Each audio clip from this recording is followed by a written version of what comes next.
welcome everybody to this free webinar about thriving in 2021 by raising your emotional intelligence. I'm just going to say a little bit about myself because there are some people on this webinar who haven't met me before. So I'm Melanie Green. I run Inspire Transformation, and I'm an occupational psychologist, and I work as a coach and trainer in all different types of organizations and businesses. And I specialize in two main areas. One is around your personal resilience and how do we cope with the pressures and the stresses of life in order to thrive and to and succeed and enjoy our lives. And the other area that I work in is around communication issues in the workplace. And that might be teams not getting on well, it might be individuals who are clashing, but in particular about how managers have those difficult conversations in the workplace and how they coach and they develop themselves. And I very much believe very passionately about practicing what I preach. I always joke that when I was growing up, I was known as moody, miserable Melanie. And I think it was no joke for me or the people around me. And I'm kind of living proof that you can change by using the kind of sorts of tools and techniques that I train and coach people in. And I very much, in terms of my emotional intelligence, it was very low when I was in my 20s and my early 30s. And I'll talk kind of more about that as we go through. What we're going to cover today is we're going to look at what do I mean by thriving versus merely surviving this coming year. What do we mean by emotional intelligence? What are the benefits of raising your emotional intelligence, the different aspects of it and different techniques to raise those different facets of emotional intelligence, and your kind of next steps. And as I said, you can ask questions through the chat box. So just in case you have to leave before I finish, and if you want to have more support going forward, starting next Monday, I've got another Being and Doing online course. It's an 8-week course, and there's a lot more information on inspiretransformation.co.uk. So if you go to the free resources and the shop, because it's not a free course, but then you'll find more information and the prices. There's two kind of tiers.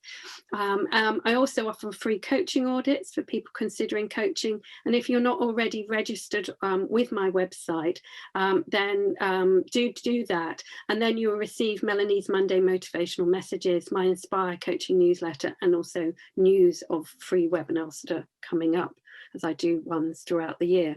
So let's dive in. So thriving and surviving, and it is something I feel kind of passionately about. I think many of us kind of survive, but we don't really kind of thrive.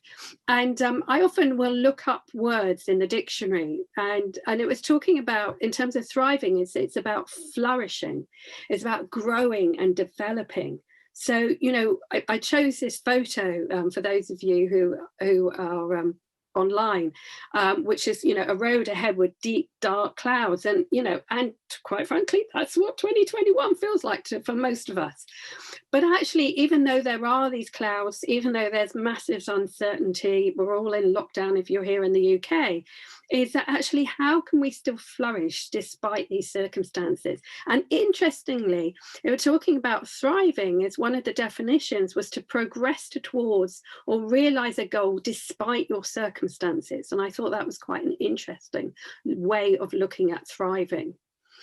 So you might want to kind of think about, and you feel free to put in the chat box, actually, what would it be like to you if you're thriving? So you might want to kind of consider that and think through what it would be like to be thriving for you. And I'd say feel free to share that in the chat box. box. So emotional intelligence. I think by now most people have heard of the term emotional intelligence. When it came around in about 20 years ago, lots of people were kind of a bit bemused by it. But I think we don't really kind of think about it and think about the different aspects of it. And we have lots of different intelligences. Yes, we have our intellect, but we have, you know, artistic intelligence. We might have kind of physical intelligence. There's lots of different. And the emotional intelligence, there's different ways of defining it, but I found this online and it said, which I thought nicely summed it up. It said, the ability to understand, use and manage your emotions in positive ways to relieve stress, communicate effectively, empathize with others, overcome challenges and diffuse conflict. And I thought, well, who wouldn't want that in 2021? Because that's going to help you to thrive and to cope. And so there are many different benefits, and there's been a lot of research that's been carried out over the years around emotional intelligence. And they have kind of found that when it comes to managers and leaders, is that it's often their emotional intelligence that makes the biggest difference. So, you know, leaders and managers are often promoted because technically they know what they're doing, but actually it is their emotional intelligence that will make the difference between whether they really succeed and bring others with them. And there's a whole range of benefits. It reduces your anxiety and your stress. It improves your relationships, both in and outside of work, and teamwork. And I work with, I get called in to work with a lot of dysfunctional teams. And I have to say it's very low intelligence when I kind of can't come in. And partly what I'm doing is helping them to improve their emotional intelligence. It increases our motivation and our productivity, because if we're managing ourselves well, we become more productive. We're much more flexible and have ability to cope with change and uncertainty. And boy, do we need that. You know, we've really needed it in the last year and this coming year as well. If you're a manager and a leader, it certainly will improve your abilities, particularly through empathizing on your social skills. And it ultimately gives us greater satisfaction and fulfillment in life. So there's kind of huge benefits. You might kind of want, as I talk through, is think about the benefits for yourself. So there's lots of different ways of explaining emotional intelligence and breaking it down. And I've seen some models that kind of have 12 different aspects of emotional intelligence. And I like to keep it simple. So there's 4 things. And what I'm going to do is, while I'm talking, I'm just going to run a poll and for you, as I'm talking, to think through which are the 1 or 2. So you might go, all of them are important for me, I need to develop, but actually which are the top 2 that you need to develop? So there's self-awareness, awareness of your thoughts, your feelings, your moods, and the impact that has on your behavior. There's self-management. So how do you manage all of that? Because it's all very well being aware, but actually how do you manage it? And then there's the empathy and social awareness, and your interpersonal skills, the full gamut of your interpersonal skills. So we've got 5 out of 11 people already. So if you'd like to choose on the poll, you can choose 1 or 2. And we've now got 8 out of 11, 9, countdown here. So we've nearly got everybody. So final person, actually it might be somebody who I just realized is, I think, ringing on the phone, and they won't be able to do the poll, so apologies for that. So let me share the poll and share the results. So the top one, with 80% of the people kind of saying, is their ability to manage their mind and their mood and their behavior is really important. The next one is about that self-awareness, with 4 out of 10, and then 3 out of 10 thinking their interpersonal skills, and then 1 person just talking about their empathy. And So thank you very much for that. So what I'm going to do is I'm going to talk through each one and what in a bit more depth, and then talk through some kind of tools and techniques for each one. So the first thing is about self-awareness. And you might want to kind of think about yourself right now. So are the thoughts going on in your head, are they positive? Is that maybe you're totally focused on this webinar and you're just really interested and maybe excited, I don't know what you might be, or it might just be negative, just kind of, I'm just listening, there's no kind of nothing much going on in my head, I'm just listening. Or maybe they're really kind of negative. And actually, maybe it's not about this webinar. It might be about the 101 things going on outside of this webinar that your mind keeps on going to and keeps on worrying. And then it's kind of thinking about how does that affect your mood? So our moods are driven by our thoughts.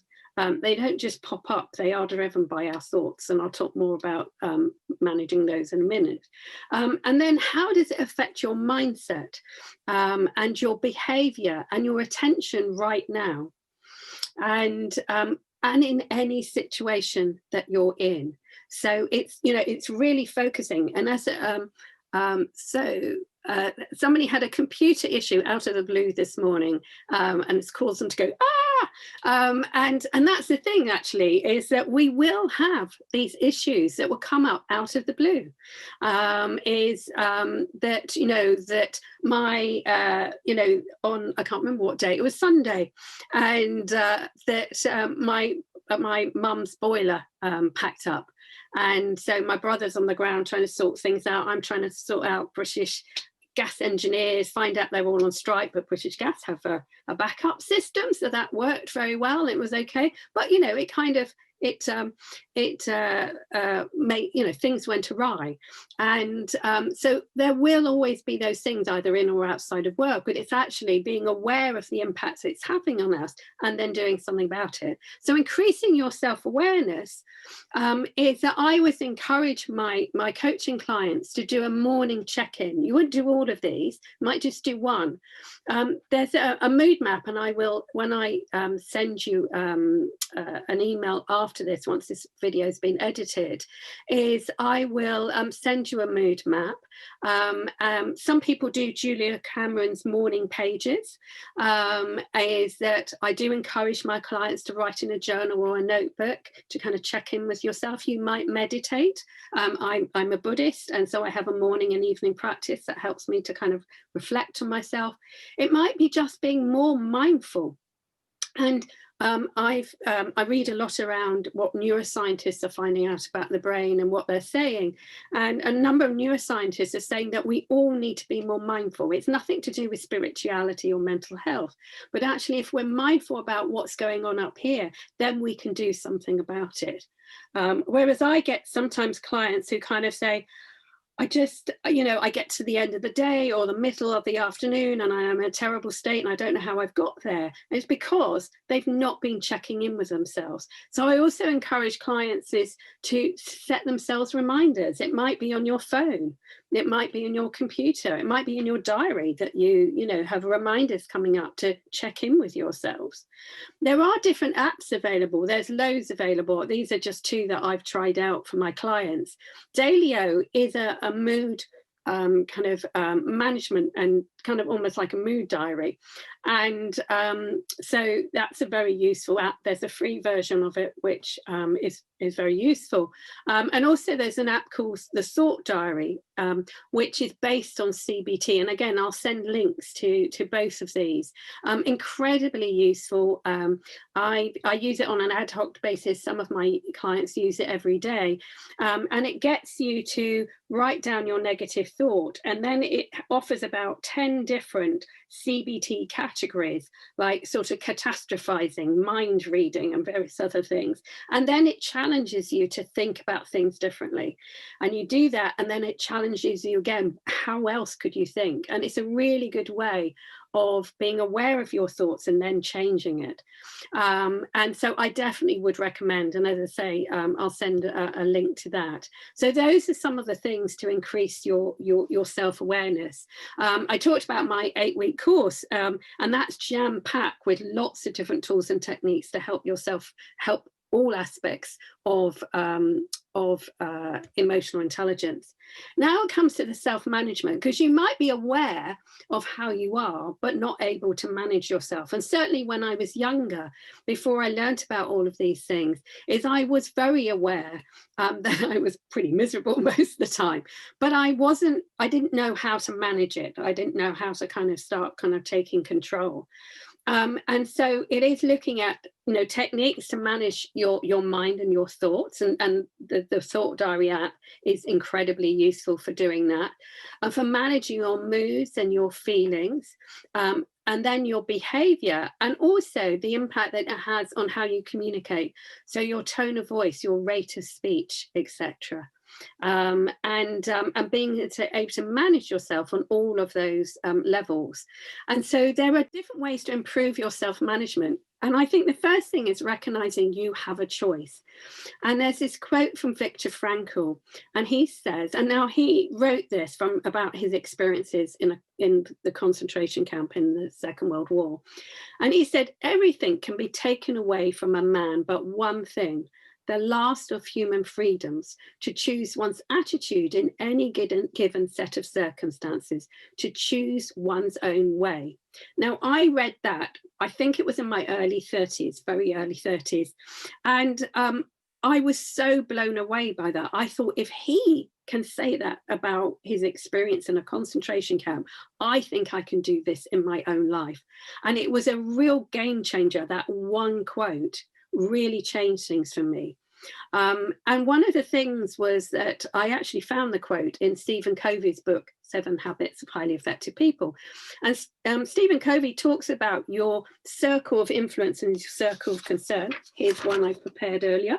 And a lot of the time, there's many different things that are in our circle of concern that directly impact on us, but that we have no control over. And so there is a pandemic going on at the moment. There's Brexit, whatever your views on it. There is, we're in lockdown here in the UK. There may be things going on in your family. So my mum, last year, she was diagnosed with mixed dementia. That's had big impact on our lives. But actually, I can't change that. And if we spend a lot of our time focusing on things in our circle of concern that we have no influence over, we're either going to get very angry or frustrated or anxious or sad, or all of those different things. And so all my work, and I'm always sharing this model with clients, is about focusing on your circle of influence. And your circle of influence starts with what's going on up here.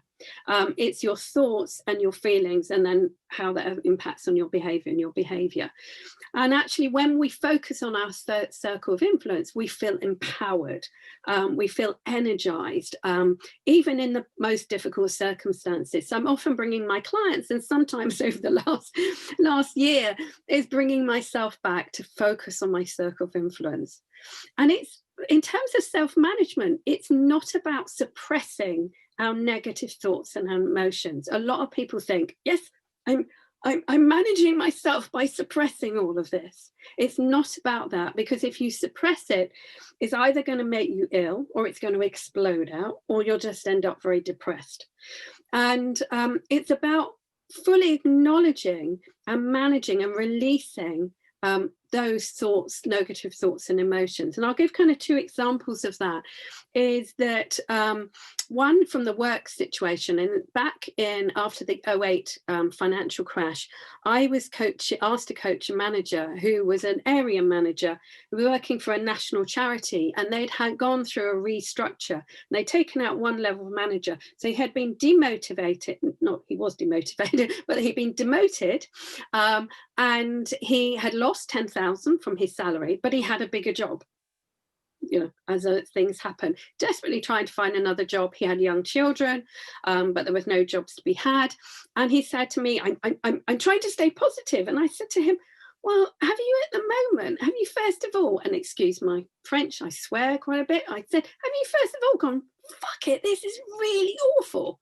Because I said, it is really awful. And he was really stressed out. He was working all weekends. He was, you know, he had no balance in his life. He was really unhappy, and that was affecting his family life.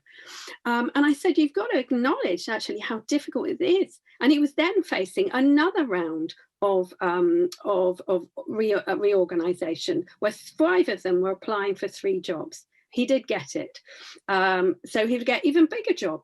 And so, you know, that's a classic case of actually, you first of all have to acknowledge how tough things are before you can get to a positive place. And just one thing outside of work, quite a few years ago, a colleague of mine contacted me, and she said, look, I've just been diagnosed with breast cancer, and I know I need to be positive, and, you know, for the best outcome, I need to be positive. So I thought I'd speak to you, Melanie, because you're the person, you know, about being positive. And I said to her, when were you diagnosed? And she said, oh, a few days ago. And I said, so have you first of all dealt with all the negative emotions? You know, you might be really angry that your life has been upturned in this way. You might be frightened. You might be anxious. You might be sad. You know, have you experienced those and allowed yourself to experience those before you can then get to a positive place? So my work is about, you know, actually helping people to really access. So I talked about the journaling. There's lots of different kind of tools and techniques that I help people to use, some of which are from my book about mastering your inner critic and releasing your inner wisdom. Other tools and techniques that I've created along the way. And I think also self-management is about how we deal with our mistakes and our setbacks in a calm and rational way, and not let our inner critic get the better of ourselves. So feel free to ask any questions as we go along, or share any kind of experiences. I'm going to now move on to the next 2. But before I do that, what I wanted to say is those first 2, so it's self-management and, self-awareness and self-management are, I think, the essential parts of emotional intelligence. And I've written there that if you don't have a good relationship with yourself, how can you have a good relationship with other people? Because otherwise your stuff just gets in the way. It doesn't mean that you don't have relationships with others and you don't work with others, but it's going to be a lot harder to deal with, particularly if their emotional intelligence is low as well. So they really are the most crucial ones. So let's go on to empathy and social awareness. So this is about you, you know, thinking about other people, thinking about the 2 of us rather than me. And there's a concept about whether you are a first person or a second person. And that I was reminded of this by a coach a number of years ago. And I had gone away for a weekend with a group of school friends. It was just 4 of us who went away for the weekend. We hadn't seen each other for many years. And we had a lovely time, but it was really odd because none of them asked me anything about my life. I found it very strange. And I was talking to my coach about this. And she said, oh, do you remember from NLP about first person people? And I'd forgotten. And she, you know, first person people are about, actually, I will talk about myself. And I will just expect you to talk about yourself. I won't ask you any questions. Whereas second person will actually will ask you lots of questions. In fact, will often ask you first before they share anything, and they expect to be asked. And an example of this is I had a Zoom social with an old university friend of mine, and we hadn't got to speak last year, and we were catching up. And I knew at the beginning of last year her nephew was diagnosed with a brain tumor, and I just thought I must ask her first of all, how is he? Because I had no idea what might have happened. And so I knew she was going to have lots of questions about me because she knew I had quite a few challenges last year. But that was the first question. I said, look, before we talk about anything, can I ask about your nephew? That's very much a second person. And that's that social awareness and empathy. It's also, it's about listening and really listening, thinking about what is it like for other people and putting aside your own stuff as appropriate, obviously. You know, if you're with friends, and it's appropriate to share. And in terms of empathy, there are 3 different types of empathy. There is cognitive empathy, where I say that I understand what you're saying. Kind of on an intellectual level is, you might kind of say, actually, I'm really kind of struggling because X, Y, and Z going on outside of work. And I might go, yeah, I can understand that must be hard, but I'm not really kind of feeling it. Then there's emotional empathy, where it's like, I really feel for you. I really understand that this is difficult. Now, if you have too much emotional empathy, is you can get overwhelmed by what they're saying, which actually doesn't help anybody. So it's kind of having the appropriate amount of it. And the compassionate empathy is going one step further, is about actually, how can I support you? You know, is there anything I can do, either emotional support or practical support? So going one step further. So I'm just looking at the chat box, and someone said, I think I'm guilty of not acknowledging something is wrong. I ignore it and carry on. So, and I don't know whether that's in yourself. So a lot of people do this about themselves, is, you know, whether it's physical stuff or emotional stuff as we soldier on, but it can also be about other people that are around us as well. And somebody else agreeing with the last comment, and people saying they were often trying to keep their peace at home and not expressing how you are feeling yourself. And I'll come on to the, a lot of people kind of saying that. Somebody else saying, yes, myself, I feel down and tearful and I suppress it. And I think, you know, it's really important in my journal. I always kind of say, if anybody read my journal, in particular last year, lots of swearing went on. Is that I, you know, lots of, I often kind of just like write down, what are you feeling? And out it comes. So, you know, this morning, I have to say, I've had a quite, you know, it's been, things are challenging. It's, you know, this morning, feelings, anger, resentment, despair, hope, determination, tiredness, you know, and then I tapped into my wise Melanie, always in gold, and then wise, lots of words of wisdom from my wise self about just breathe, chant, stay in the present moment, stay in your circle of influence. This all comes from my inner wisdom. So I think that I have also been very open and honest with both, with everybody, family, friends, but also with, as appropriate, with clients. And if you see on my website under the free resources, there was video shorts from the first lockdown. There's one of them, I'm in my dressing gown, and it's talking about being really open and honest. So I think is that, you know, first of all, it's acknowledging it in ourselves before perhaps we can be open and honest with others. So somebody else that says, too often we ask, how are you, but don't listen to the reply. This is so true. And I think also listening to this, not just, and in fact, just coming on to this, is being mindful of not just actually what is said, but how it's said. So when people kind of go, I'm fine, or I'm fine, but actually you can hear the tension in their voice. So I will often go back to people and say, you don't sound too fine, if you don't mind me saying. And then that's where often people go, well, actually, this is what's going on. So I think, you know, it's the more you can show that empathy, the more that people feel that they've got the space to be open and honest with you. And I'll come back on to, when we talk about the interpersonal skills, is about another side of that as well. So it's being mindful about people's body language, not what they're saying, but also how they're saying, you know, trusting your intuition. Also stepping into their shoes. There's a great exercise from NLP. I'm an NLP master practitioner, about physically kind of stepping into their imagined shoes, which is incredibly powerful. And then how you adjust your behavior depending on how the other person is. So let's go on to the fourth area. Again, if you've got any kind of questions or comments, please feel free.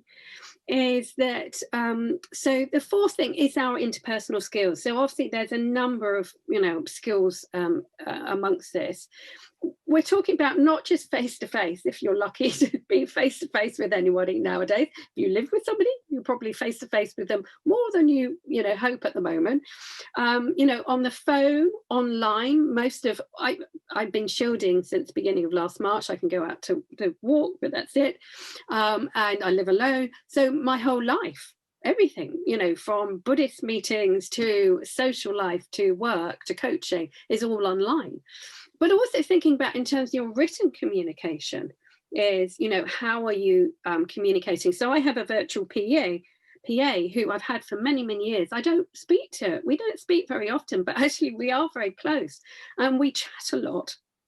And we'll always ask how the weekend was. When we communicate, we kind of go, oh, is it raining your way or whatever? She lives to the south of Oxfordshire. I'm in the north of Oxfordshire. And, we keep in close contact. So even though it's via email. So think about what are your strengths when it comes to interpersonal skills. Where do you create problems for yourselves in relationships and interactions? And some people kind of already said is they were trying to keep the peace and they're not expressing themselves, and whether that's at home or at work. But it's about how do you express yourself in an adult to adult way. And again, on my website under the free resources, if you go to the videos, you'll see there's one about having difficult conversations. It's this kind of step-by-step guide. So have a look at that webinar recording for much more information about this sort of thing. And think about what you want to work on. So just before I go on, somebody said, it's a direct message to me. So I don't know whether, although I won't say who said it. So they've said, after 30 minutes on hold to speak to somebody at HMRC yesterday, she sounded A, like a robot, B, tired and drained. So I told her she sounded tired, which perked her up. But I didn't get the answer I was looking for. But actually, how much she might have made her day by doing that one little thing. Perhaps, she's probably dealing with loads of really stressed out people, if you're talking about the HMRC. So that little bit of humanity is that even though you didn't get what you're looking for, you created some value there. And that, that impact. I get online shopping. I never did online shopping now, but because I'm shielding, I get online shopping. And I started in December, is giving them a little kind of, energy bar thing or whatever, a nice kind of bar thing and I'm going to I continue to do it, is to just kind of say, oh, something else, a little something here as I hand back the thing, to keep you going. And they're like, oh, thank you. And so, sometimes those little things can make a huge difference in somebody's life.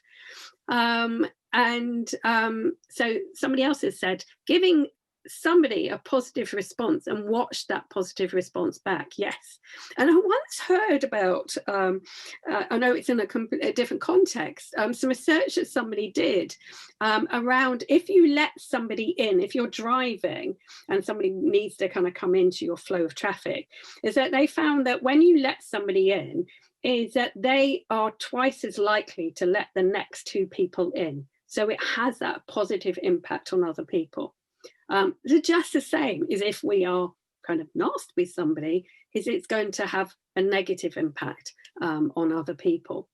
So in terms of developing your interpersonal skills, I'm keeping an eye on the time at the moment, is I think the first thing is about being really present and being mindful when you are in an interaction. And that might be you're typing an email to somebody and thinking, how might they be when they're going to be receiving this? If it's a difficult, do I need to pick up the phone or get online and do a face-to-face if I can't see them face-to-face? About being kind of authentic you know, kind of as appropriate. When I first was a trainee occupational psychologist, and actually it was a job that brought me here to where I live at the moment, and there was another trainee occupational psychologist, and she was just herself the whole time. I was so buttoned up, it was unbelievable. And I was slightly horrified that with clients, she would just say anything about her life, and they loved her. They loved her. And not surprising, you know, she's still a friend of mine. But I was kind of so horrified. And, you know, and I had like this front about how I certainly never went around saying that I used to be moody, miserable Melanie, partly because I was still moody, miserable Melanie at that point. So how you can be authentic. And what I found is the more authentic I can be, including with my clients, the more it allows them to be authentic and open and honest about their lives and their struggles. Is about, you know, how do you build rapport with other people? And the challenge of doing that, you know, when a lot of the time we're not face to face with people anymore, but actually it is possible more than, you know, we can really do it if we do it in a very mindful way, really showing that you're listening to others, and then kind of appropriately responding in terms of reflecting back, summarizing, etc. The questions you ask, really seeking to understand others and how we deal with disagreements. And I was kind of say is that the two areas that I coach people in is resilience, and I didn't used to be a resilient person at all, and how to have those difficult conversations and deal with conflict. And I used to be terrified of conflict, and I'm somebody who's learned how to manage myself and how to manage those interactions. It's not that I seek out conflict, but actually I can handle it now if I need to. And it might be about asking for and using feedback. And if you're in an organization, asking for a 360-degree feedback. It can be a really useful, helpful way of getting views from other people. So just to kind of summarize, and again, feel free to ask any questions that you have. Oh yes, I like this quote from Brian Tracy, and I think it really kind of sums up about thriving in emotional intelligence. And he said, just as your car runs more smoothly and requires less energy to go faster and farther when the wheels are perfectly aligned, you perform better when your thoughts, feelings, emotions, goals, and values are in balance. And that really kind of sums up about emotional intelligence. So just in summary is that, and please feel free to ask any questions. I'll kind of, we've got about kind of 6 minutes left, but I can stay on the line as well. Is think about, what does thriving really mean to you? What are you aiming for? What, you know, if I could see you thriving, what would I see? What would I hear? What would it feel like for you? Think about what aspects of emotional intelligence you want to focus on, and daily actions to develop your self-awareness, your self-management, your empathy for others, and your interpersonal skills. And think about who can support you going forward. And provide that support and that encouragement, rather than, you know, have your inner critic beating yourself up. By the way, I do have copies of this if you want to buy it from me as well. So just to kind of also to recap, going forward, if you're not already registered on my website and getting Melanie's Monday Motivational Messages, my newsletter, and my news of free webinars, then go to inspiredtransformation.co.uk, the free resources, and you'll find, oh no, sorry, there's a little button that says newsletter, and you click on that. Go to the free resources for the free coaching audit, but also information about the Being and Doing course. And that's an 8-week course so each week has a different theme. On Mondays, you get 2 videos, which you can then just work through in your own time, and a worksheet to go with those videos. Then on Wednesdays, you have Wonderful Wednesdays, more inspiration and encouragement. And then there's Fantastic Fridays, where every Friday, so you get 8 different techniques. You get a technique to help you to review and learn from the week that you've had, but also to help you to think about, how do I have a really good weekend? And I think in these times, that is so important to do, you know, think about, is actually, how are we really looking after our being in order to do whatever it is we need to do? And, you know, and the material, if you just receive the material, it's £69, including that.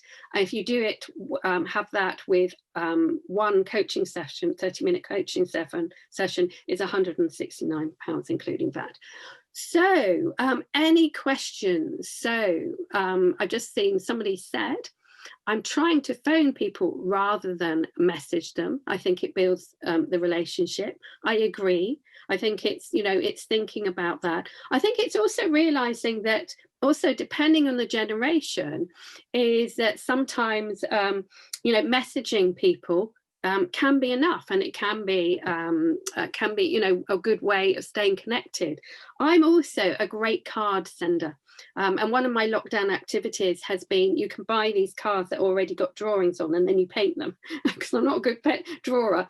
And I have been sending cards to people, and I can't tell you how, pleased people are to receive those cards, because I know I get really pleased with a card rather than a boring whatever comes through my door. So it can be in all different ways that you can kind of stay connected with other people. So any kind of questions that people have, or any kind of further comments before we wrap up? So having a mix is really important. Yeah, definitely. Mix of communication. It's choosing what's going to be right for that individual. As somebody else was saying, I'm not saying I always do it, but there seems to be less misunderstanding when talking. I think when we're talking to people is that you've got, you can pick up not just, not just the content, but you've got the tone of voice. So there was the statistics that came out donkeys years ago about what makes effective communication. Only 7% was about content. 33% was our tone of voice, our rate of speech, and then 55% was then our body language. And I always kind of say that, and then there's 5% of other things. And I always say that when we email people, is that if we don't have good rapport, is they can project on it, and they can project your tone of voice. And if you don't have good rapport, they project a negative tone of voice, or they have pictures in their head of how you look. So yes, it can lead to a lot more misunderstanding. People have to go now, and I will be wrapping up, and I look forward to welcoming you to another webinar.